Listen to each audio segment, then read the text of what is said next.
दर्शकों के बीच गांधी कथा वाचन करने जा रही हूँ। एलोपैथी। बालक मोहन में बीमारों की सेवा करने का भाव अपने पिता की देखभाल करते हुए ही आ गया था। बचपन में ही उनकी डॉक्टर बनने की इच्छा बन गई थी।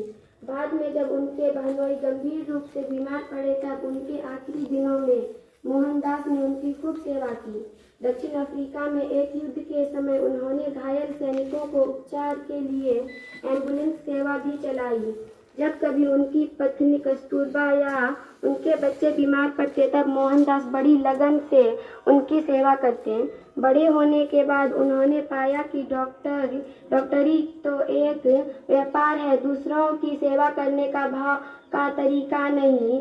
अगर लोग स्वस्थ रहे तो डॉक्टरी का व्यापार ठप हो जाए, लेकिन इसका मतलब यह नहीं है कि यह दोष उन्हें सिर्फ एलोपैथी में ही या आधुनिक चिकित्सा में ही दिखा। उन्होंने कई बार कहा कि आयुर्वेद जैसे देसी तरीके भी स्वास्थ्य के लिए आदर्श नहीं बचे हैं। बहुत से वेदों और हकीमों में दूसरे जमाने की प्रसिद्धि का अहंकार आ गया है। वे नए सिरे से प्रयोग करने के लिए तैयार नहीं है, ना उन्होंने नई समस्याओं के लिए नए समाधान की तैयारी की है। जबकि आधुनिक एलोपैथी में कम से कम प्रयोग करने की शोध करने की